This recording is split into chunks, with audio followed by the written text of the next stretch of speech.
As we continue our series, Season of Hope on the Yukon, we look at how dip nets are both saving salmon and jobs. The dip nets allow endangered kings to be released while at the same time giving fishermen a shot at the summer chum run.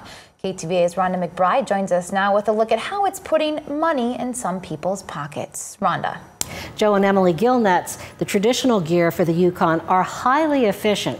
And on a good day, you can snag as many as 100 chums in a single drift, and some kings as well, which usually wind up dead. That's why fishing was closed until the king run passed. But dip nets have changed all that. Tonight, photographer Jacob Curtis and I take you out on the river to see how dip nets are making a difference. You get maybe only one chum at a time, but the fish sure are lively. Almost as if they want you to chase them down.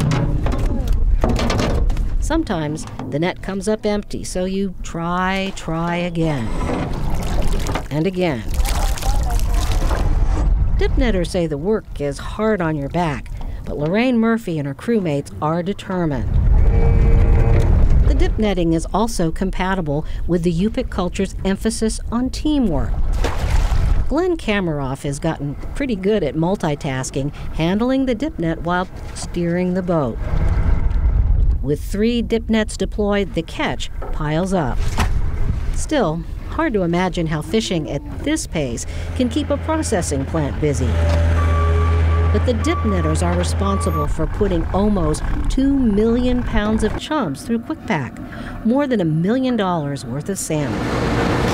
That doesn't include the payroll here at the plant. Good, I'm glad to hear that. Thanks. Jack Schulteis works the phone constantly, but he's glad to be busy. You were so discouraged when all the chums went swimming by. It was horrible, but that's why I feel so good about things now with this dip net fishery.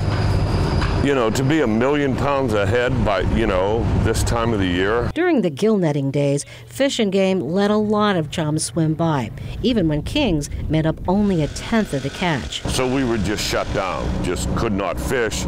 You watched all those fish go up the river. An extremely frustrating experience. Frustrating and expensive. Schulteis says the cost of the foregone harvest over the last 5 years may be as high as 9 million chums. Kwik'pak employs workers from about 6 villages on the lower Yukon, communities where jobs are scarce and the bills are high. $50 million that could have been put in these communities here. A few years ago, no one dreamed dip nets would deliver the money fish. Jean Sandone was one of those who pushed for dip netting. The inspiration? Dip nets on the Kenai, which families use to fill up their freezers. When Sandone fought for a state permit to use dip nets on the Yukon, he had no idea how they would work. Quite frankly, it exceeded my expectations. You give fishermen, a tool, and they're going to use that tool and modify the use of that tool so they can maximize their catch. Yet minimize the king catch. Dip netters say they can tell when a king swims into the net by its weight, so it can be quickly released. Gotta let them go, get their numbers up. The crew here knows every king counts, and just like all the chums caught in these dip nets, each adds up to success. You want to take a guess how many kings you let go?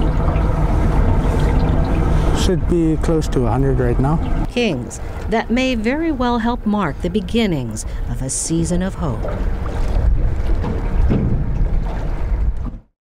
Kwik'pak says that dip netters released about 5,000 kings this season. So how significant is that? Well, one way you can think of it, if those kings make it across the border into Canada, that's about 10% of the salmon needed to meet the terms of a treaty with Canada, which Alaska has failed to do for the last 2 years. Now, another new fishing technique is being pioneered on the Yukon, aimed also at protecting the kings, beach seining. Tonight at 10, we'll show you how it may be a viable alternative to gill netting. Like dip netting, you can release the kings live.